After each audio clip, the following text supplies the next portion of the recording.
Hello, hello. God, that's very loud and lovely. So, well, thank you for being here and not in the Lumiere. We really appreciate that. So, really, really good to see you. I'm Kemp Robertson. I'm the Chief Content Officer at Lions, and I'm Nathan Friedman, Co-President and Chief Marketing Officer of Understood.org. Thank you all for joining us today. yeah, we're... Yes. It's a louder applause than Oprah got. Exactly. So we're here to talk about neurodiversity as a creative advantage, because I think we had a suspicion that the industry is kind of falling into a sea of sameness, particularly nowadays, obviously, with the onslaught of AI. I think taste has been a massive conversation point already in the short period we've had here at Cannes Lions so far. So we're looking at how to cut through that sort of cultural noise and tap into the potential of neurodivergent minds. And there's also that sense that we're overlooking neurodivergent consumers, which means that brands are missing out on a massive opportunity, which Nathan will discuss. So I thought maybe we could start by you sort of giving us an introduction into you, your organization, and where you stand on the subject of neurodiversity, how you might define it. Sure. So, well, first, thank you all for coming and joining us today, both here and at home or at work. Understood is a leading organization focused on neurodiversity, which is the concept that all brains are wired differently. And we help people who are navigating neurodivergence, whether it be at home, work, or life. About 20 million people a year rely on Understood for information, resources, and support. And we are here today to not only talk about what the importance is of neurodiversity relative to consumers, but to brands and agencies alike.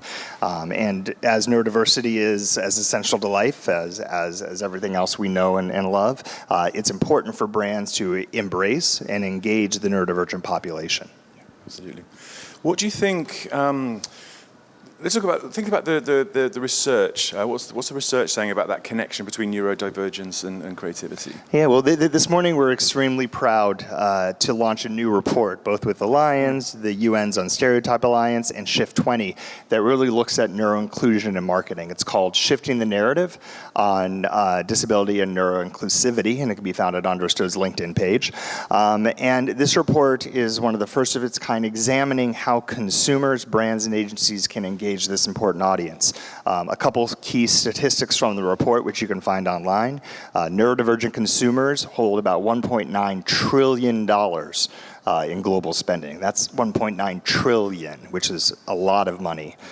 Nearly half of the creative population, around 48%, is neurodivergent. And so this creative industry that we're all here to support and celebrate is neurodivergent. And that's an important statistic because there's a lot of people here who understand what that means. And a lot of people here are also creators. A lot more creators here at Cannes this year than ever before. And creators are 2 times more likely to be neurodivergent as well.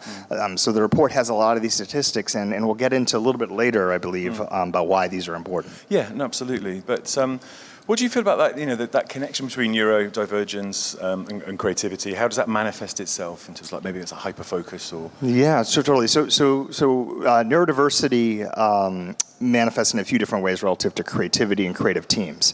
Number one, problem solving. People who are neurodivergent have the ability to solve problems more effectively and efficiently. Higher pattern recognition, different types of thinking, lateral thinking, for example. People say thinking outside of the box, which is kind of a colloquial term, but that is creativity by sort of definition, and resourcefulness. And cognitively diverse teams outperform non-cognitively diverse teams. 75% innovation increase for those teams that are blended. And why do you think that is? What would you put as the reasons? Well, the reason why the reason why the teams are blended, or the reason why the teams are more effective, is because there's different thinking, right? Different types of thinking yields better results, right? We never want a team that is the same, right? I think we've seen this in marketing for years, but having different types of thinking solves problems, brings different perspectives, and it's also a bit of like me in the work, right? You see yourself in some of the work, you see your points of view coming across, and those are nuances that people don't quite understand unless they're in the situation. And I guess it generates generates distinctiveness, which is one of the key assets from advertising in terms of standing out and being noticed. Very much so. Distinctiveness, uniqueness, the sea of sameness of creativity is broken with different opportunities to engage different audience segments. We often see one advertisement, let's take food for example, right? You see kitchens, they're all clean. I don't know anybody who cooks with a very clean kitchen, right? If you're neurodivergent, that kitchen is a mess. I mean, my kitchen is, well, I've never really cooked that much, but when I do cook, things are everywhere.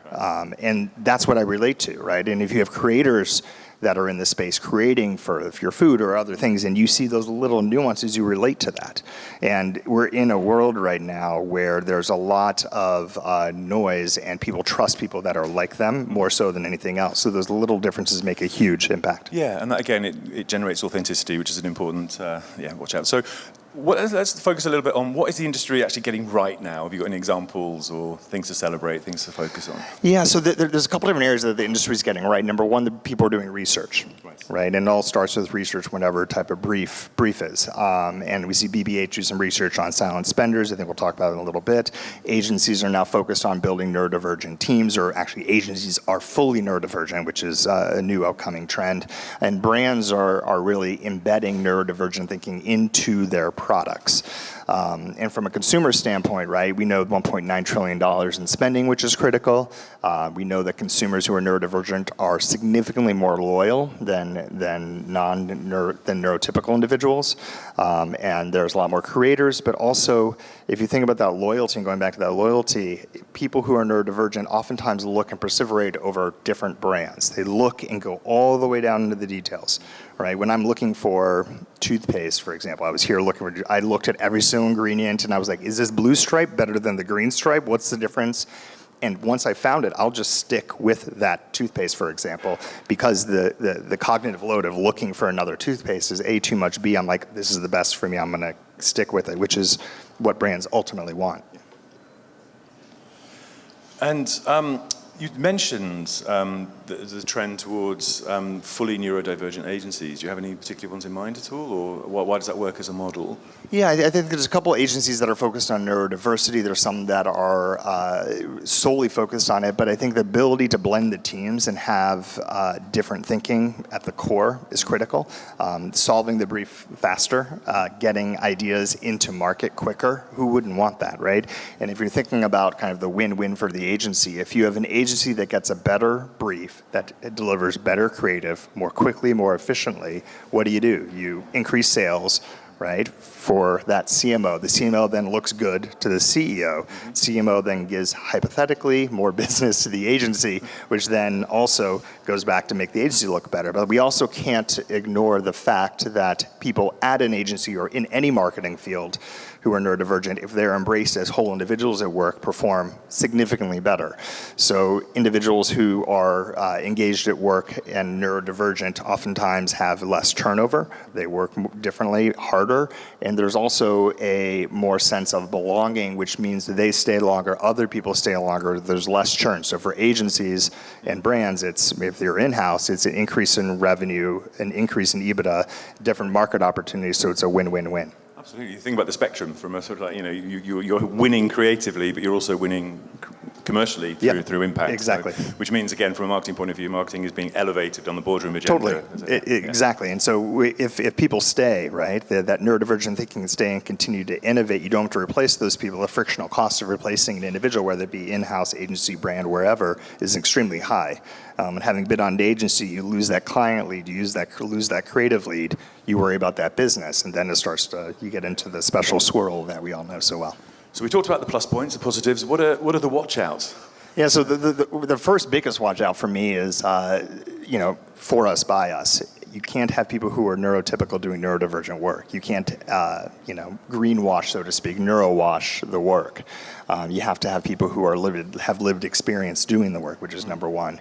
The second is really looking at ways of working within an organization, having the just general universal design approach where you want to support the margins, but it helps neurodivergent people as well.